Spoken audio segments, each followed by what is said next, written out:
Tense के बारे में डिटेल में समझाया था। तो आइए शुरुआत करते हैं। सबसे पहले देखें कि इस टेंस में किस तरह के सेंटेंसेस आते हैं। जिन सेंटेंसेस में मुख्य क्रिया के साथ रहा है, रही है, रहे हैं, रहा हूं का प्रयोग होता हो, ऐसे सभी सेंटेंस इस कैटेगरी में आते हैं। एग्जाम्पल्स आपके सामने हैं, जैसे राम घूम रहा है, सीता नाच रही है, लोग घूम रहे हैं, मैं घूम रहा हूं। या मैं कहूं वो जा रहा है, वो आ रहा है, वो सो रहा है, वो रो रहा है, वो हंस रहा है, वो नाच रहा है। ये सभी सेंटेंसेस जहां पे कोई काम हो रहा है वो सभी प्रेजेंट कॉन्टिन्यूअस टेंस की कैटेगरी में आते हैं। अब शुरुआत करते हैं कि इनको बनाएं कैसे। तो सबसे पहले देखिए सकारात्मक वाक्य, ऐसे वाक्य जिनमें नहीं का प्रयोग नहीं होता और नहीं कोई प्रश्न पूछा गया हो, जैसे मैं जा रहा हूं, तुम आ रहे हो, वो रो रहा है। इन सेंटेंसेस को बनाने का रूल है, सबसे पहले आप यूज करेंगे सब्जेक्ट, उसके बाद सब्जेक्ट के अनुसार आप हेल्पिंग वर्ब का प्रयोग करेंगे। कौन सी 3 हेल्पिंग वर्ब इस टेंस में यूज की जाती है? इज, एम या आर। किस सब्जेक्ट के साथ इज का प्रयोग, किसके साथ एम का प्रयोग और किसके साथ आर का प्रयोग करना है, ये अगली स्लाइड में मैं आपको बताऊंगा।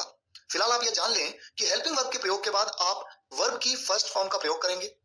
वर्ब की फर्स्ट फॉर्म मैंने एक सेपरेट वीडियो लेक्चर में आपको डिटेल में समझाया था कि मेन वर्ब्स, मुख्य क्रियाओं की 3 फॉर्म्स होती हैं।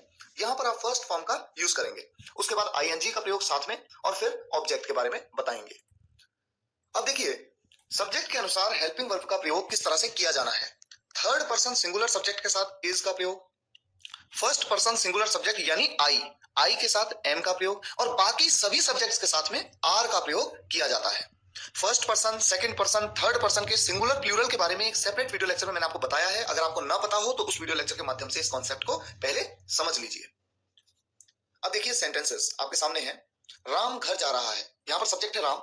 कैसा सब्जेक्ट है? Third person singular subject Ram. तो राम के साथ क्या प्रयोग करेंगे आप? कौन सी हेल्पिंग वर्ब का यूज करेंगे? इज का, क्योंकि इज का प्रयोग थर्ड पर्सन सिंगुलर सब्जेक्ट्स के साथ में किया जाता है और राम एक थर्ड पर्सन सिंगुलर सब्जेक्ट है। राम इज और उसके बाद वर्ब की फर्स्ट फॉर्म, क्रिया की फर्स्ट फॉर्म। क्रिया क्या है? जाना। जाने को क्या कहते हैं? गो। और उसके साथ लगाएंगे आईएनजी, गोइंग। और कहां जा रहे हैं? घर। तो बाद में आप सीधा ऑब्जेक्टिव पार्ट पे आ जाते हैं। Ram is going home. मैं खेल रहा हूं, सब्जेक्ट है मैं को कहते हैं आई। ये एक फर्स्ट पर्सन सिंगुलर सब्जेक्ट है और इसके साथ में एम का प्रयोग किया जाता है। I am. और खेलने को कहते हैं प्ले, वर्ब की फर्स्ट फॉर्म प्ले और उसके साथ में आईएनजी, आई एम प्लेइंग। यहां पर कोई ऑब्जेक्टिव पार्ट नहीं है। मैं खेल रहा हूं, आई एम प्लेइंग। हम हंस रहे हैं, वी आर लाफिंग। यहां पर आर का प्रयोग क्यों किया? क्योंकि वी बाकी बचे हुए सब्जेक्ट्स के साथ में आर का प्रयोग करते हैं, मैंने आपको बताया था। थर्ड पर्सन सिंगुलर के साथ में इज का प्रयोग, आई के साथ एम का प्रयोग और बाकी सभी सब्जेक्ट्स के साथ में आर का प्रयोग। और वैसे मैं आपको ये बता दूं नॉलेज के लिए, वी यानी हम एक फर्स्ट पर्सन प्लूरल सब्जेक्ट है। बात करते हैं नेगेटिव सेंटेंसेस की, नकारात्मक वाक्य जिनमें नहीं का प्रयोग होता है, नॉट का प्रयोग। यहां पर कुछ ज्यादा ट्रिकी है नहीं, बहुत ही सिंपल टेंस है। सब्जेक्ट के बाद इज एम आर में से एक का प्रयोग और उसके बाद नॉट, उसके बाद वर्ब की first form plus ING plus object. तो नॉट का प्रयोग हेल्पिंग वर्ब के बाद करना है।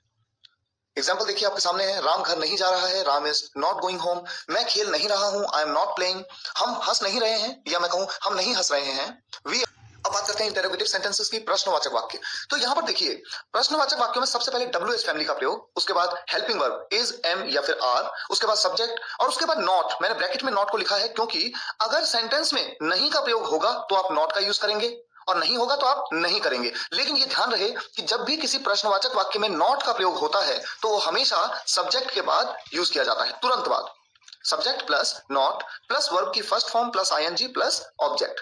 डब्ल्यूएच फैमिली के बारे में एक सेपरेट वीडियो लेक्चर में आपको ऑलरेडी मैं बता चुका हूं, जैसे क्यों, कहां, कब, कैसे, क्या। तो व्हाई, वेयर, कहां के लिए वेयर, कब के लिए व्हेन, कैसे के लिए हाउ, ये सभी डब्ल्यूएच फैमिली के मेंबर्स हैं। अगर आपको ये नहीं पता तो आप डब्ल्यूएच फैमिली का वीडियो लेक्चर पहले देख लीजिए। साथ ही साथ मैंने आपको यह भी बताया था पिछले वीडियो लेक्चर में, प्रेजेंट इंडेफिनिट टेंस के वीडियो लेक्चर में मैंने आपको बताया था कि जब किसी वाक्य में क्या का प्रयोग होता है तो क्या के लिए वर्ड का यूज कब करना है और कब नहीं किया जाना है।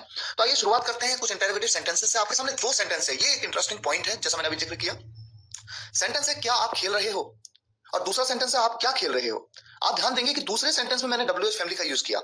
डब्ल्यूएच फैमिली है व्हाट, व्हाट मतलब क्या, लेकिन पहले सेंटेंस में क्या के लिए वर्ड का प्रयोग नहीं किया। तो कॉन्सेप्ट क्या है? यूं तो ये बात मैंने प्रेजेंट इंडेफिनिट टेंस में भी आपको बताई थी, लेकिन एक बार फिर से रिवाइज करता हूं। देखिए होता यह है, जब भी क्या का प्रयोग वाक्य की शुरुआत में हो, या मैं कहूं कि जब भी किसी प्रश्नवाचक वाक्य का उत्तर आप हाँ या ना में दे सकते हैं, यानी आप यस और नो में दे सकते हैं, तो वहां पर डब्ल्यूएच फैमिली का प्रयोग नहीं किया जाता। क्या के लिए वर्ड का प्रयोग नहीं किया जाता। पहला सेंटेंस देखिए, क्या आप खेल रहे हो। अगर कोई आपसे पूछे क्या आप खेल रहे हो तो आप कह सकते हो हाँ या आप कह सकते हो नहीं। यानी आप कह सकते हो यस या आप कह सकते हो नो। तो अगर आप आंसर यस और नो में दे सकते हो तो इसका मतलब यहां पर कोई WH फैमिली नहीं है, तो आप वर्ड का प्रयोग नहीं करोगे। लेकिन दूसरे सेंटेंस में अगर आप ध्यान दें, आपसे कोई पूछे कि आप क्या खेल रहे हो, तो आप यस और नो में जवाब नहीं दे सकते, आपको बताना पड़ेगा कि आप क्या खेल रहे हो। आप कह सकते हो मैं क्रिकेट खेल रहा हूं, अगर आप फुटबॉल खेल रहे हो तो आप कह सकते हो फुटबॉल। तो कोई भी गेम आप खेल रहे हो तो आपको बताना होगा कि आप क्या खेल रहे हो इस प्रश्न के उत्तर में। तो यहां पर WH फैमिली का प्रयोग किया जाना है। तो देखिए पहले सेंटेंस में चूंकि WH फैमिली है नहीं, अब आप इज एम आर का प्रयोग करेंगे, तो यहां पर आर का प्रयोग करेंगे क्योंकि आपका जो सब्जेक्ट है यू, वो ना तो थर्ड पर्सन सिंगुलर है और ना ही फर्स्ट पर्सन सिंगुलर यानी आई है। तो बाकी सभी सब्जेक्ट के साथ जैसे मैंने आपको बताया कि आर का प्रयोग करना है, तो आप यहाँ पर आर का प्रयोग करेंगे, उसके बाद सब्जेक्ट यू। यहाँ पर कोई नेगेटिव नॉट तो है नहीं, नहीं का प्रयोग है नहीं, तो नॉट का यूज आप करेंगे नहीं। वर्ब की फर्स्ट फॉर्म क्रिया है खेलना, खेलने को कहते हैं प्ले, उसके साथ में आईएनजी। आर यू प्लेइंग, और यहाँ पर कुछ ऑब्जेक्ट है नहीं, आर यू प्लेइंग। दूसरा सेंटेंस आप क्या खेल रहे हो, क्या के लिए वर्ड का प्रयोग, व्हाट आर यू प्लेइंग।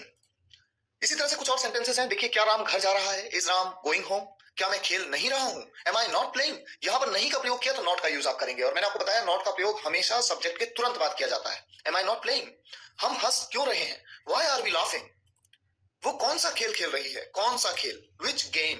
ये पूरा एक WH फैमिली का पार्ट बन जाता है। ये बात WH फैमिली के वीडियो लेक्चर में मैंने आपको डिटेल में समझाई थी। Which game is she playing, mummy उसे क्यों डांट रही है, why is mom scolding him, तुम क्या सोच रहे हो, व्हाट आर यू थिंकिंग।